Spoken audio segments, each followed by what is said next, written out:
Women over here are growing massive business so fast, but they don't want anybody to know about it. It's like shameful and guilt for them to be like, I'm making $20,000, $50,000, $100,000 months. Why is that shameful?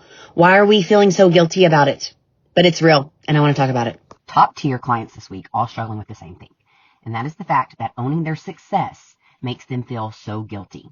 And while I know it is them just trying to stay humble and keep their heart pure, which they have beautiful, beautiful hearts, it's also keeping their business smaller than it's actually called to be. And let me explain. Because I have gone through this and I'm going to share my own perspective. Plus, I know that the bigger their business grows, the more people they help. Moreover, they get to hire more people. They get to help their own families. Like all of these beautiful things, it's all beautiful impact that comes from their business becoming more successful. When I say they double, triple, 4 or 5 times their income fast, I'm not kidding.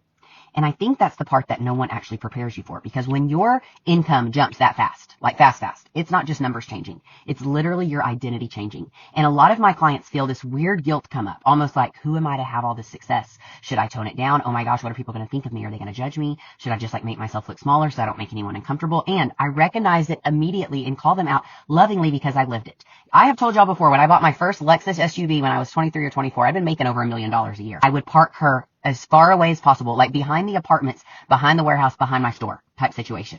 And I wasn't afraid because I couldn't afford it or like I was being irresponsible with my money. It was because at that moment, I didn't want my clients thinking I was making too much, or I didn't want my employees thinking I was spending too much money on myself. I got really honest with myself. It had nothing to do with anybody else, and it had everything to do with my own discomfort of being seen. I know, hard to imagine now because I drive this Barbie pink Range Rover all over. I have no problem being seen, but back then I did. And this is what I'm walking my clients through. It's that shrinking does not make you a better Christian.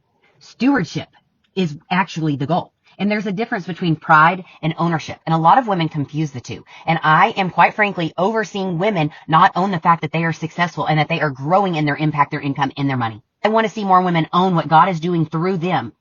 And knowing that doesn't mean that they're taking credit away from Him. It means you're stewarding it well, exactly what He gave you. Because when your business grows, when my business grows, I help more people, more families are provided for, more impact is created, more doors open. And I'm speaking this from my experience, and no one can take that away from me. So if I was to keep shrinking myself to make others comfortable, I would actually be limiting the very reach of exactly what God has called me to do. To whom much is given, much is required. That doesn't mean to hide it. It means to handle it with maturity. Now, whether or not the pink Range Rover is mature, that's a whole nother conversation, okay? But if success is coming much faster to your identity and you haven't yet caught up with it, nothing is wrong with you. I've been there. You are just being invited to rise. And that is the work that I do with my clients. We're not just scaling the business, but we're scaling the woman who gets to hold it. Because your success is not something to apologize for. It's something to steward. I see all the time women like, no, Randa, I can't let people know I'm being that successful now. I can't. And I'm like, why not? Look at me. Owning my Barbie pink Range Rover like it's a personality trait, posting her all over the internet for God and everybody to see. And guess what? She makes a lot of people happy. She brings me joy. She sparks personality. And yeah, she makes me really happy too. But you know what? I know the first time that I shared that I had hit my first $100,000 month online the same day that I gave birth to my son, July 31st, 2020. I did not share that I had done 6-figure months until over 3 years. Since I've shared that, I'm now on my way to making my first $300,000 month. So when you share your success, and when you keep your heart pure and you grow your success in the way that God wants you to, it's going to open more doors and it's going to put you in new playing fields. You're going to reach new levels.